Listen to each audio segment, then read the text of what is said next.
Are workers robots? Is there freedom in work?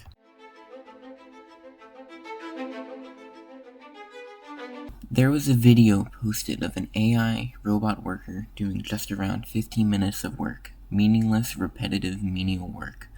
The robot, named Promobot, decided it didn't want to be forced into wage slavery and terminated its own programming, its own code.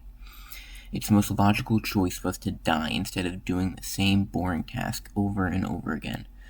You see it fall over as a lifeless husk midway through its assigned work. The robot had only one point of existing, and that was to do work. Because the robot was created with artificial intelligence, it was aware and knew it was doomed to be continuously enslaved, just like us humans. That's called class consciousness, to be aware of the distinction between classes. It's depressing, isn't it, that our jobs in society are just like this, that it's just soul-crushing to do work for multi-billion-dollar companies that only see you as a producer and likely don't care for any of their employees. Well, you might be saying, isn't this a woke revision of history? The answer is no. Let's go over a little history of the term robots and its ties with the working class.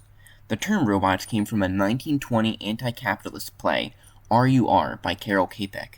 It's a story of artificial beings without emotion, forced to work and eventually rebel against their rich overlords, a common thread of socialist and labor movements alike. In the original Czech translation, the word robota means forced labor. The story of robots is ultimately a parable of the working class, and in some cases, a one-to-one analogy. There's also a free PDF of the play in the description below. The story of robots is ultimately a warning for the working class not to become controlled by the 1%. In the robot's eyes of the menial 9-to-5 capitalistic world, there's only the choice of being worked to nothing or not being able to survive and make ends meet. We are defined by our jobs in our society. Our attention span is shortened, forcing us to enjoy less content. Our connections to others are limited at a day and age when we are more connected than ever with social media. We are burnt out on our jobs. We are stressed with financial problems. The list goes on.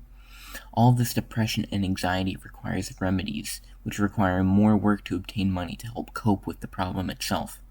The plight of the worker doing menial work and having nothing else except a barely adequate pay is a very real problem of our current capitalistic society. In this way, the idea of both workers and robots are one and the same. We must not become automatons.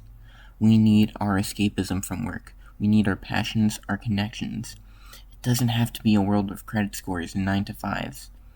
As my last point, cherish what we have outside of work. You are more than just your job.